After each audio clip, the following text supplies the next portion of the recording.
ओम शांति। आज 1 सितंबर 2023 है। Last month हमने आदरणीय मीठी बड़ी दादी की विशेषताओं को सुना, उन्हें अपने अंदर धारण करने का पुरुषार्थ किया। साथ ही साथ बाबा ने हमें ज्वाला स्वरूप योग की स्थिति का अभ्यास भी कराया। तो ज्वाला से सारे विघ्न समाप्त होते हैं, इसलिए इस मास हम सुनेंगे कि सारी समस्याओं को समाप्त करके कैसे हम स्वयं भी और दूसरों को भी समस्या मुक्त बना सकते हैं। तो आइए सुनते हैं आज के बाबा के 1 तारीख के अव्यक्त इशारे।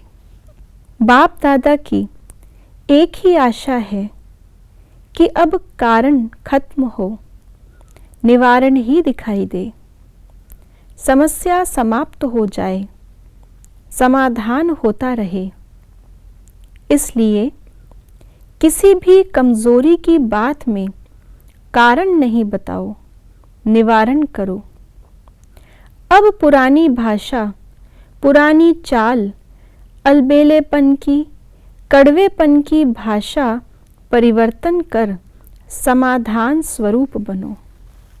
समाधान स्वरूप बनने के लिए बाबा ने आज हमें मुरली में भी एक बहुत सुंदर पॉइंट दी है।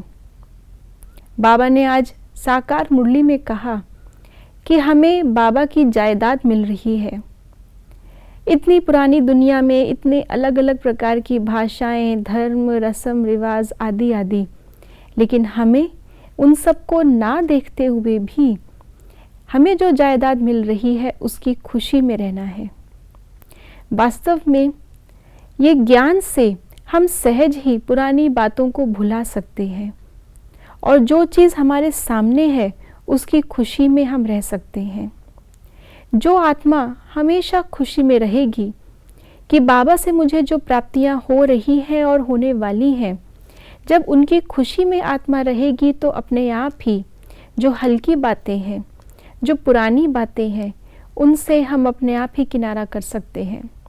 समाधान स्वरूप बनने के लिए ये प्रैक्टिस, ये अभ्यास बहुत ज़रूरी है। हमारे अंदर भी अगर हम झांक के देखें तो पुराने 63 जन्मों के संस्कारों में क्या मिलेगा? प्रॉब्लम्स ही हैं, समस्याएं ही हम क्रॉस करके आए हैं। तभी तो हमने बाबा को पुकारा, तभी तो हमने इस समय पर मुक्ति और जीवन मुक्ति प्राप्त करने के लिए ज्ञान उठाया।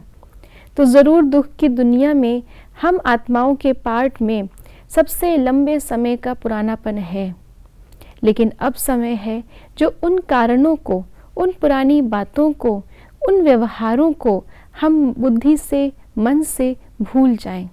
और ये तभी हो सकता है जब हमें सामने निवारण दिखाई दे रहा है। वो प्राप्ति जो बाबा हमें करा रहे हैं और आगे भी हमारे लिए जो दुनिया आ रही है, जब वो बुद्धि में रहेगा तो त्रिकालदर्शी होकर के हम निवारण को सहज ही देख पाएंगे और पुरानी बातों को, कारणों को हम सहज ही विस्मृति में ला करके उन्हें भूल पाएंगे। तो वैसे त्रिकालदर्शी बनकर अपने प्राप्तियों के नशे में आज हम सारा दिन रहेंगे, ताकि कारण को निवारण में हम सहज बदल सकें। ओम शांति।